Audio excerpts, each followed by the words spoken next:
Meggiugori, ecco quando verrà dato il segno. Salve a tutti carissimi, oggi voglio parlarvi di un argomento che credo interesserà tutti coloro che seguono con interesse le vicende delle apparizioni della Vergine Santissima a Meggiugori. Per chi non fosse informato, insomma, su che cosa consista questo segno, di che cosa stiamo parlando, è bene fare alcune precisazioni. La Madonna ha rivelato ai veggenti 10 segreti, di cui i primi 3 pare siano, innocui, cioè dovrebbero essere soltanto, degli inviti e dei richiami di Dio all'umanità affinché ci sia, la conversione, mentre, gli ultimi 7, si riferiscono ad eventi dolorosissimi che, purificheranno, la terra. La Madonna tuttavia ha precisato che coloro che vivono i suoi messaggi e quindi si dedicano alla preghiera fervorosa, rispettano i comandamenti di Dio, digiunano, nei giorni da lei indicati e recitano il Santo Rosario e le altre preghiere, insomma, che la Vergine ha insegnato, tra cui la Coroncina della Pace, eccetera, eccetera, e si consacrano a lei, non dovranno assolutamente avere paura, di nessuno di questi 10 segreti. Perché in realtà, ecco, i primi 3 sì, sono innocui, però soltanto per coloro che in qualche modo si affidano alla protezione della Vergine Santa, perché, coloro che, assisteranno a questi primi 3 segreti, che magari sono persone lontano, dalla fede, dai sacramenti, da Dio, potrebbero addirittura sentirsi molto male per lo spavento, insomma. Quindi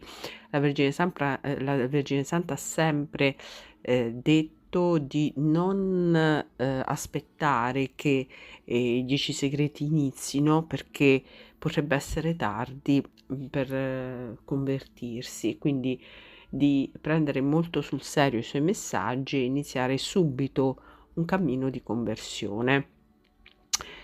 Ora, uno di questi 3 segreti, in particolare il terzo, riguarda un segno che, verrà lasciato, subito dopo il compiersi del terzo segreto sulla collina delle apparizioni.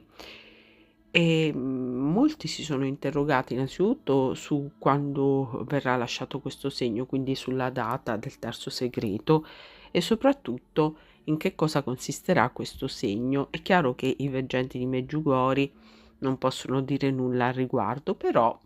hanno dato degli indizi. Innanzitutto, diciamo che è sotto gli occhi di tutti che, gli eventi che stanno accadendo in questi tempi ci fanno capire che siamo ormai entrati nel tempo dei segreti. Ehm, e soprattutto, ecco, in base a delle indicazioni che sono state date, il terzo segreto, lascerà appunto un segno che potrebbe, consistere, si parla di un segno bellissimo, che potrà essere visto da tutti, rimarrà per sempre sulla collina delle apparizioni. Alcuni hanno pensato che questo terzo segreto potrebbe essere magari una sorgente di acqua, perché non dimentichiamo che, l'acqua a Meggiugori è molto preziosa e insomma e sarebbe sicuramente una risorsa preziosissima, e magari una sorgente miracolosa, come quella che è scaturita per esempio, a Lourdes, oppure quella che è scaturita, dietro le indicazioni di Gesù a scavare il pozzo a Colle Valenza e quindi, presso appunto il santuario,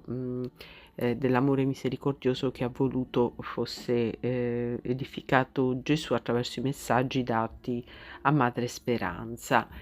Quindi, diciamo ecco che si è pensato che questo segno bellissimo possa essere una sorgente d'acqua che magari scaturisce sulla collina delle apparizioni, per intenderci dove c'è la famosa croce blu, e che rimarrà, diciamo, ecco, per sempre. Sarà anche una risorsa preziosissima. Questa sorgente magari potrebbe essere una sorgente miracolosa come quella di altre parti, comunque sarà sicuramente una fonte molto preziosa per quanto riguarda le risorse idriche, questo eventuale segno. Però si tratta di ipotesi, perché su di esso i veggenti non hanno mai detto niente, soltanto che sarà un segno bellissimo che tutti potranno vedere e che rimarrà. Riguardo però a quando vedremo questo segno, è chiaro che i veggenti non è che hanno potuto dire svelare la data, perché, la Madonna ha detto di tenerla segreta fino a 10 giorni prima, dell'avverarsi di ciascuno dei segreti, e in quel caso, quando sarà il tempo di ciascun segreto, la veggente Miriana sceglierà un padre spirituale a cui rivelare l'avverarsi del primo segreto, quindi la data, e poi i veggenti passeranno 10 giorni in preghiera e in digiuno, e a 3 giorni prima del verificarsi di ciascun segreto lo si rivelerà al mondo. Ma quando accadrà questo, in particolare questo segno bellissimo sulla montagna delle apparizioni? Quando verrà lasciato? Miriana non può rivelare la data, però ha dato un indizio molto molto significativo. Miriana ha detto, a tal proposito, il segno arriverà quando coloro che credono cesseranno di credere. E quindi questo è un messaggio che dà un indizio che dà molto da pensare, perché lo si può anche collegare al famoso piccolo resto, no? Alla famosa profezia di cui parlava Papa Benedetto XVI, il quale aveva predetto per la Chiesa e per la fede dei tempi molto difficili. Aveva predetto che praticamente molti fervorosi credenti, ingannati dalle lusinghe del mondo e anche presi magari dalla disperazione per eventi magari drammatici che si sarebbero verificati, molti credenti avrebbero rinnegato la propria fede, e alla fine dei tempi sarebbe rimasto soltanto un piccolo resto a compiere le pie pratiche dei sacramenti, della preghiera, del rispetto delle leggi di Dio. Quindi i tempi saranno sicuramente in cui verrà dato questo segno, coincideranno sicuramente a quelli del piccolo resto indicato da Papa Benedetto XVI, e proprio per richiamare alla conversione molta gente, molti fedeli che si allontaneranno da Dio, che appunto verranno dati questi segni, proprio il loro fine. E però ecco, non dobbiamo sconfortarci, scoraggiarci, pensando che rimarremo in pochi, diciamo, a pregare, a digiunare, ad assistere, insomma, alla celebrazione della Santa Messa, perché innanzitutto dobbiamo pensare che sono bastati a Gesù Cristo pochi discepoli per evangelizzare il mondo intero, no? E quindi Dio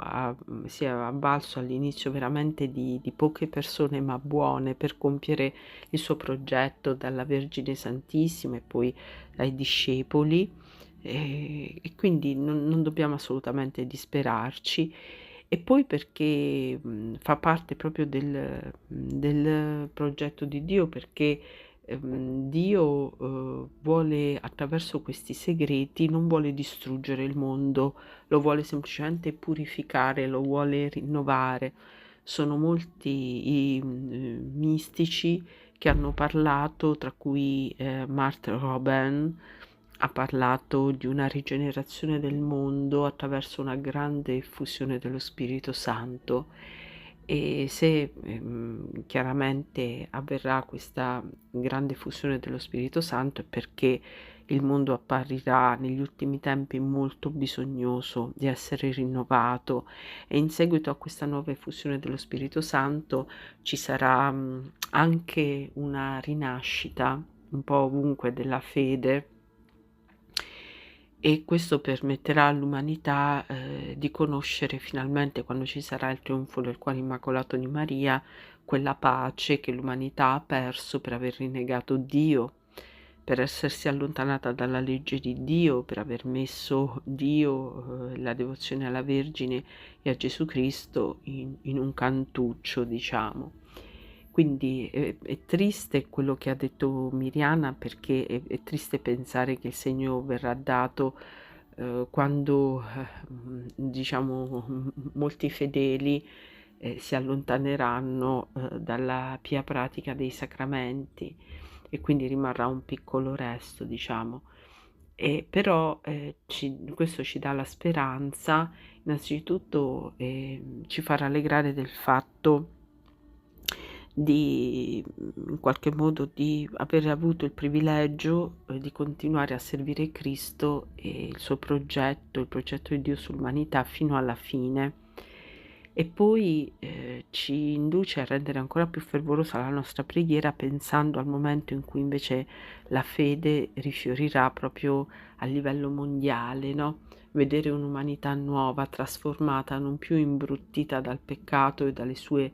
terribili conseguenze, ma un'umanità rigenerata che finalmente ecco, rivela più che mai l'impronta originale della sua immagine e somiglianza con il suo creatore. Quindi non ci resta che continuare a pregare e sperare ecco, di essere tra quei pochi privilegiati, insomma, che avranno l'onore di conservare la fede fino alla fine. Bene carissimi, io mi fermo qui, vi auguro ecco di essere tra coloro che apparterranno al piccolo resto e vi auguro insomma che anche tutti coloro per cui voi pregate possano convertirsi e appartenere a questo piccolo esercito della Vergine Santa che vuole conquistare il mondo con la forza del suo amore, con l'arma bianca della preghiera e della recita del Santo Rosario. A presto carissimi, santa giornata e santa meditazione.